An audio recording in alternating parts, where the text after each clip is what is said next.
I stood in the kitchen of the house I had worked so hard for, my heart pounding in my chest. The sound of laughter from the living room, the clinking of glasses, and the smell of food filled the air. Everything that should have felt like a celebration. But the words that had just been thrown at me shattered the night.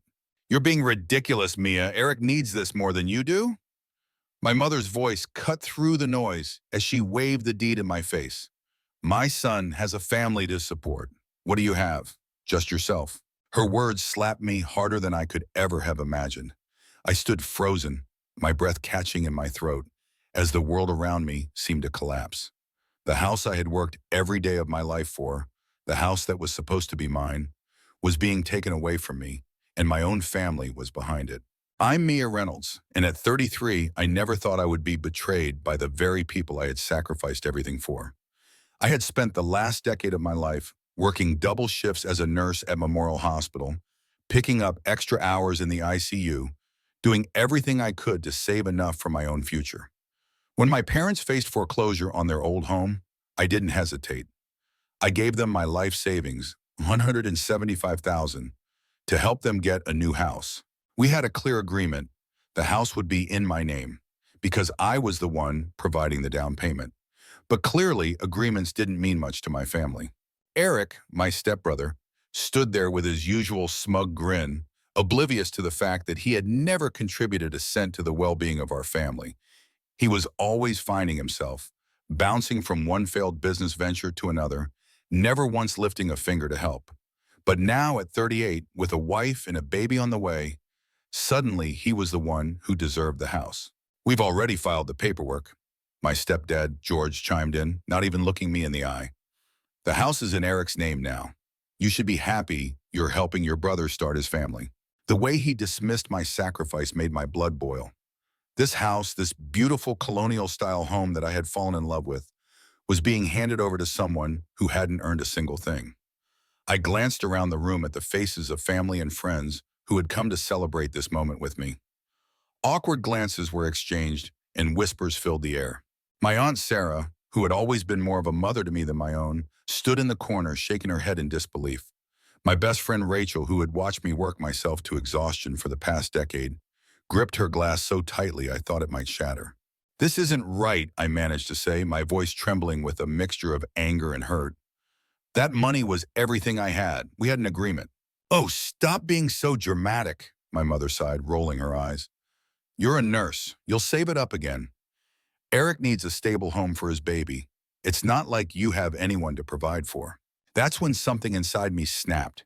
Years of being the reliable one, the responsible one, the one who always sacrificed for others, all came crashing down in that one moment. I looked at their entitled faces and I knew that this wouldn't end here. They had no idea what I was capable of when pushed too far. Growing up, I always knew I was different from Eric in my parents' eyes. After my dad passed away when I was 6, my mom remarried George within a year, and Eric came into our lives like a whirlwind. From that moment on, he became the center of their universe. While I spent my weekends studying and working part-time at the local pharmacy to save for college, Eric was showered with new cars, expensive clothes, and endless second chances. I put myself through nursing school, working nights as a CNA, and taking out student loans that I'm still paying off. And every time Eric's business ventures failed, the car wash, the supplement company, the cryptocurrency investment opportunity, my parents would drain their savings to bail him out. I watched them refinance their house 3 times to cover his mistakes, saying nothing, even as I saw their retirement slipping away. When they called me 6 months ago, desperate and in tears because they were about to lose their house, I didn't hesitate. I offered them my savings, thinking it would finally prove my worth to them. We spent weeks looking at houses together, and I fell in love with the Colonial on Maple Street. The realtor worked with us to make it happen, and I signed all the preliminary paperwork as the owner. "You're such a blessing, honey," my mom had said back then, hugging me tight. "We'll make this work as a family." I believed her. I wanted to believe her so badly that I ignored the warning signs. The whispered phone calls with Eric. The meetings with their lawyer that I wasn't invited to. The way they delayed the final paperwork. Rachel had tried to warn me. "Mia, get everything in writing," she'd said one morning over coffee. "I don't trust them to do right by you." But I defended them. convinced that even if they favored Eric, they wouldn't steal from me. After all, what kind of parents would do that to their own daughter? The day before the housewarming party, I had gone to Target and spent hours picking out decorations for what I thought would be my investment property.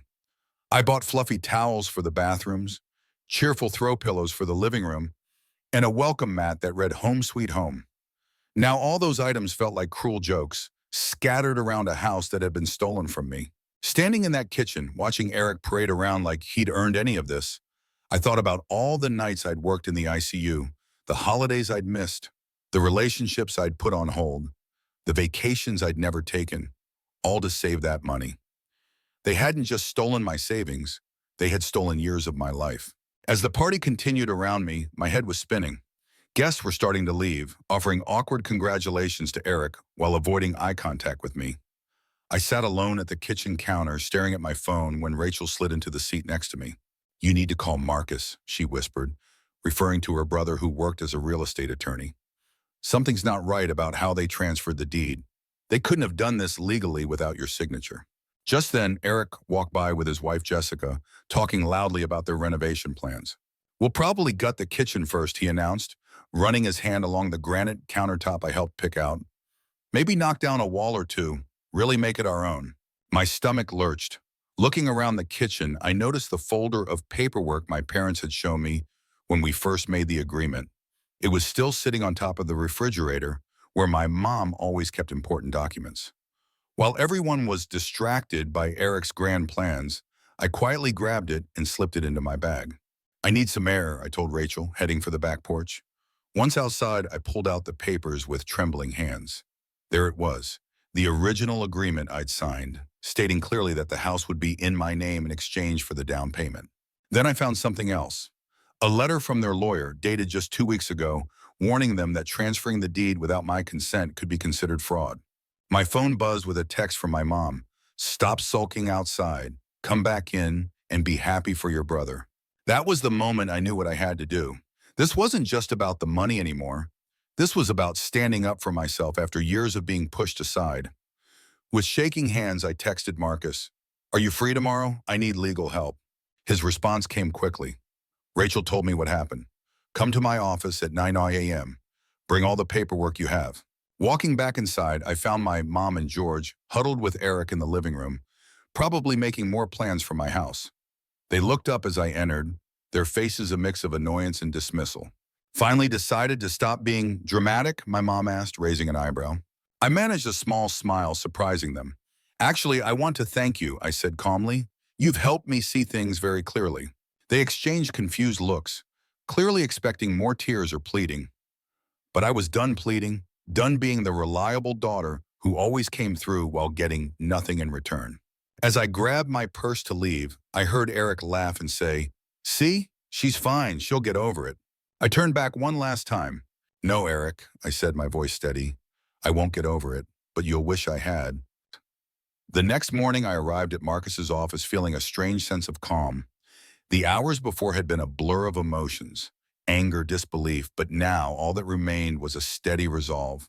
I had always been the one to shoulder the weight for everyone else, to be the one they could rely on. But today, I wasn't going to carry that burden anymore. Marcus greeted me with a warm but knowing smile. "Mia, glad you could make it. Let's take a look at the documents." I placed the folder on his desk, feeling the weight of it, the very papers that had been a symbol of my sacrifice, now a weapon in my fight for justice. He flipped through the pages, graciously nodding, until he reached the lawyer's letter. "Well, they really messed up here," Marcus said, holding up the letter. "This isn't just questionable, Mia. This is fraudulent." I could feel the blood rushing to my face. I had known something was wrong, but hearing it confirmed made it all feel so real. The house, the money, the trust. I had been taken for a fool. Marcus continued, "You provided the down payment, signed the initial paperwork, and there's clear documentation of the agreement. They can't just give away a house that was meant to be yours." "But they already did," I said, my voice cracking as the full weight of it settled in. "The deed is in Eric's name. It's all in his hands now." Marcus leaned back in his chair, his eyes narrowing. "A fraudulent transfer can be reversed," he said, picking up his phone. "I've got a friend in the DA's office. They'd be very interested in this case. What they've done could result in criminal charges. My heart raced at his words. Criminal charges? I echoed, shaking my head in disbelief. I never wanted this to escalate like that. I don't want my parents to go to jail, I whispered, even as my mind screamed that this wasn't my fault. They had made their choices, and now they would face the consequences. Marcus's expression softened. Listen to me, Mia. They stole $175,000 from you. That's grand theft.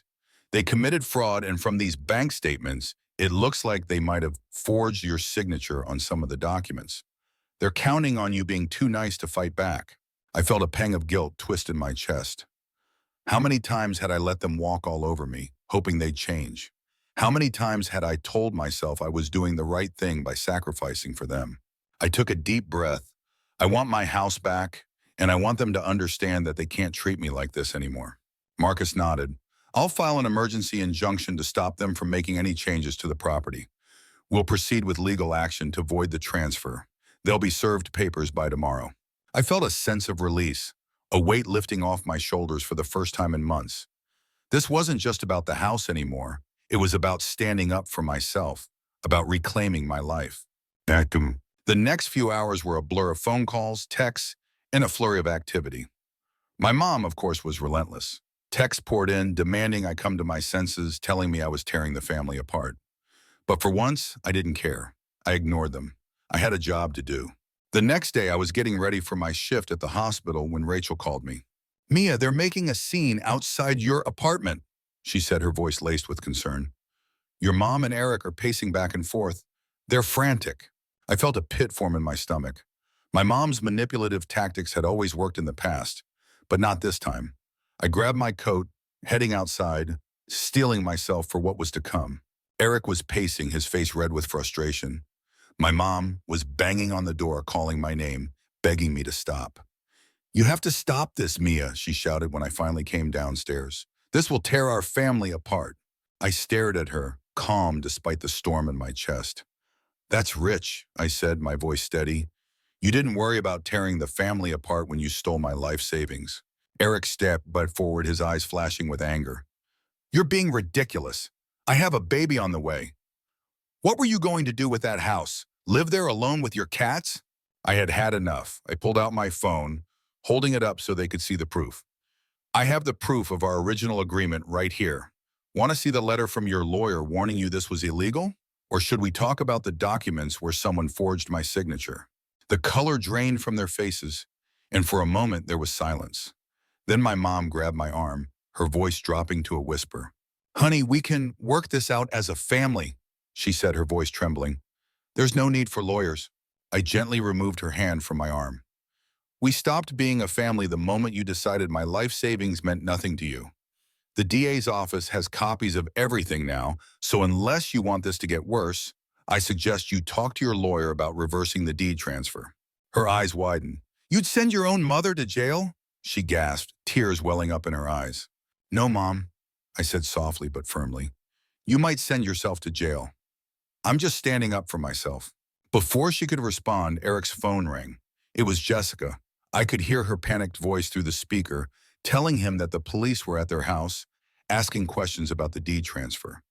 That was when they left quickly, their faces pale, rushing to deal with the unfolding disaster. Rachel, who had been watching from her car to make sure I was safe, came over and hugged me. I've never seen you stand up to them like that, she said, a mixture of pride and awe in her voice. I'm so proud of you. I've never had proof of their manipulation before, I replied, looking at her. Always just my word against theirs. But this time, I have everything in writing. The next few days were a whirlwind. The pressure was relentless, but I felt a sense of calm I hadn't known before. I wasn't backing down, and neither was Marcus. We had a plan, and we were moving forward. Then came the call. Marcus had news. Eric and your parents' lawyer reached out. They want to settle, he said. Not only will they transfer the house back to you, but they'll also pay your legal fees and additional damages. I couldn't believe it. After everything, they were finally realizing that I wasn't the person they could push around anymore. Should we take the deal? Marcus asked. Yes, I replied, my voice steady. But I want them to sign something else. A statement admitting exactly what they did. They don't get to pretend this never happened. 2 weeks later, I sat in Marcus's office watching as my parents and Eric signed the papers. The deed was being transferred back to me, along with a settlement that included my legal fees and an additional $50,000 in damages. But the most important part was the notarized statement they were signing, acknowledging their attempt to defraud me. My mom couldn't stop crying, dabbing at her eyes with a tissue while George stared at the floor. Eric looked like he'd aged 10 years. The smug grin was gone, replaced by a clenched jaw. His wife, Jessica, had left him after discovering his financial troubles. Apparently, the house theft had only been the tip of the iceberg. "One last signature, Mia," the notary said, looking at me. When it was my turn, I didn't hesitate. My hand didn't shake as I signed the papers. "I hope you're happy," Eric muttered as he stood up, glaring at me. "No," I replied calmly. "You ruined everything when you decided to steal from me. I just made it right." As they filed out of the office, my mom tried one last time to catch my eye. I turned away, my heart free of guilt. The time for guilt trips and manipulation was over. "Congratulations," Marcus said, handing me the new deed with a smile. "The house is officially yours." But I wasn't done. I had one more surprise for them. "Actually," I said, pulling out another set of papers, "I'd like to sell it." The word quickly spread through the family about the misunderstanding with the house, and they tried to save face with relatives and friends. They had no idea that I had already received an offer from a developer who wanted to turn the property into apartments. The offer was well above market value. Rachel laughed when she heard the news. "They'll be furious when they find out." "Exactly," I said, smiling. "They need to understand they have no power over me anymore." The next day, I signed the papers to sell the house. The developer was thrilled, my real estate agent was thrilled, and I was finally free. The profit from the sale, combined with the settlement money, meant I could buy my dream cottage with a garden and still have savings left over. As I drove away from the closing, my phone buzzed with a voicemail from my mom. She was crying, begging me to call her back. I deleted the message without listening to the end. Some might call it cruel, but I called it boundaries. For the first time in my life, I wasn't going to set myself on fire to keep them warm. I finally had a place to call my own, a place where I could breathe. The weeks after selling the house were transformative. I found a charming cottage just outside the city with a wraparound porch and a big yard perfect for the garden I'd always dreamed of. Rachel helped me move in, and together we painted the walls in soft, peaceful colors. Nothing like the bold schemes my mom had always insisted were proper for a family home. The family drama hadn't completely disappeared, but I had learned how to manage it differently. My mom still tried to reach out, especially when they needed money, but every time I stuck to my boundaries. "I'm not in a position to help," I would say, calm and firm. No more tears or guilt trips would work on me. Things were looking up. My career was flourishing without the constant drain of family emergencies. I had been promoted to nursing supervisor, and my colleagues often commented on how much more confident I had become. I no longer apologized for taking vacation days or saying no to extra shifts when I needed rest. 6 months later, as I sat on my porch tending to my garden, I realized that the life I had built for myself was one I had fought for. It wasn't perfect, but it was mine. I had reclaimed my peace, and my boundaries had made me stronger. The garden bloomed with new life, just like my own. Rachel raised her glass with a knowing smile, toasting to growth. I smiled back, thinking of how far I'd come. "To growth," I said softly, watching the sunset. "Sometimes the best revenge isn't about getting even. It's about getting better." And I would do it all again in a heartbeat. The weeks after the sale of the house passed by, and with each passing day, I felt lighter. The weight of years spent sacrificing for others, the endless obligations that had been placed on me, slowly began to fade. The garden I had always dreamed of was thriving, the plants growing tall and strong under my care, just like the new life I was building for myself. I spent my days working, but they were no longer filled with the stress and tension I had carried before. At work, I found a new sense of confidence. No longer did I let my colleagues take advantage of my generosity or allowed myself to be the one always covering shifts and taking on extra work.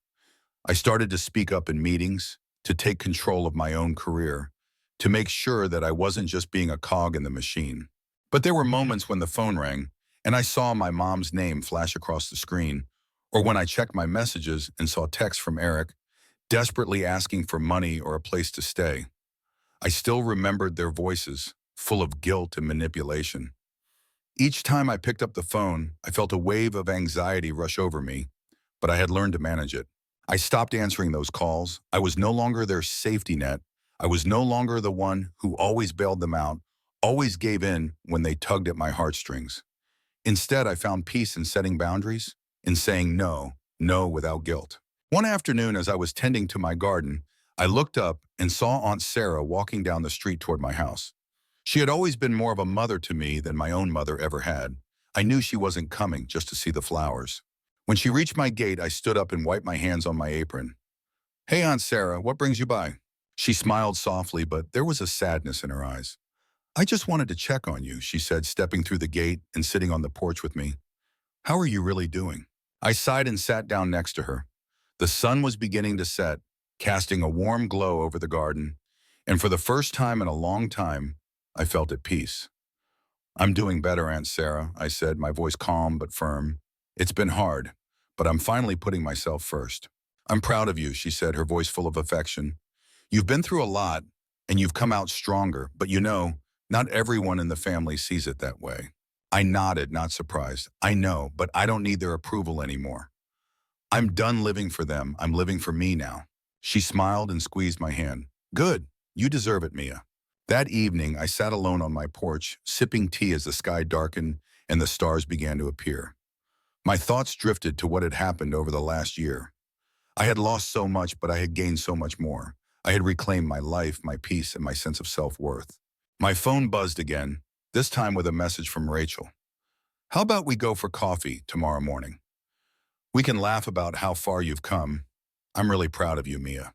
I smiled and texted back, "Sounds perfect. I'll see you at 10.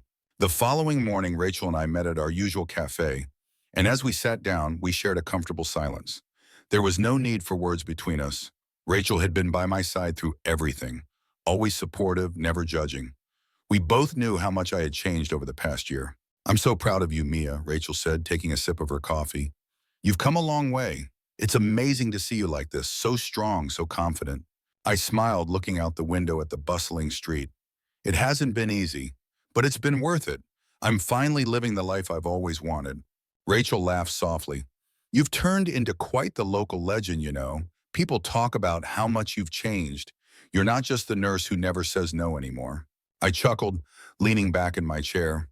"Well, I've had to learn the hard way, but I'm finally taking control of my life." As we chatted, I felt a deep sense of contentment.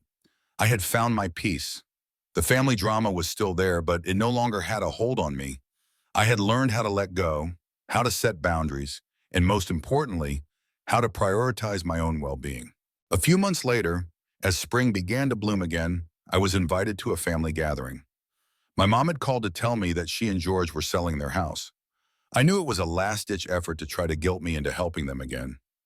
But this time, I didn't feel the pull.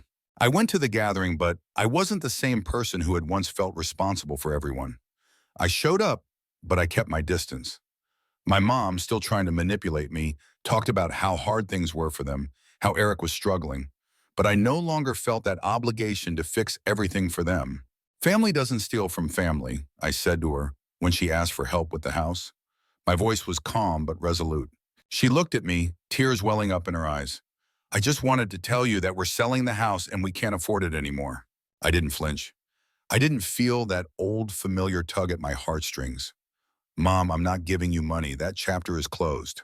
She left in tears, but I didn't feel guilty. Instead, I felt proud. Proud of the boundaries I had set, proud of the life I had built for myself. But a year had passed since I stood up to my family, and everything had changed. My cottage had become a sanctuary. I spent my days working on my garden, growing vegetables and flowers, and enjoying my newfound freedom. My career had taken off. No longer drained by family emergencies, I had been promoted to charge nurse. I was respected by my colleagues, and I was finally able to enjoy my life outside of work. Rachel often joked about how far I had come from the person I used to be, the one who answered every call from family, the one who constantly put others before herself. "You're a new woman," she would say with a laugh. It was true, I had transformed. I had learned to put myself first, to say no when necessary, and to let go of toxic relationships. One afternoon, as I sat in my garden, sipping tea and enjoying the warmth of the sun, I felt a sense of fulfillment. Life wasn't perfect, but it was mine. It had taken time, sacrifice, and courage, but I had finally found peace. Sometimes I thought about my family and the way things used to be. They still struggled, but I wasn't their problem anymore. They had made their choices, and I had made mine. The best revenge, I had learned, wasn't about getting even. It was about growing, thriving, and becoming the best version of yourself. I had planted new roots. My garden was flourishing, and so was I. Every flower that bloomed was a reminder of how far I had come and how strong I had become. Life was no longer about pleasing others or sacrificing my happiness. It was about living authentically, without guilt and without fear. And for the first time in my life, I was truly free. Thank you for following Mia Reynolds' story. Don't forget to share your thoughts on this story and the lessons you've learned from Mia's journey. Can you relate to the situations Mia went through? Or have you faced similar challenges in your life and found a way to stand up for yourself? Share your story in the comments so we can learn and encourage each other. If you enjoyed this story, don't forget to like and share to spread the message of strength and the power to change one's life. And if you want to read more inspiring stories, make sure to subscribe to the channel so you won't miss anything new. Let's create a positive community where everyone can help, encourage, and grow together every day.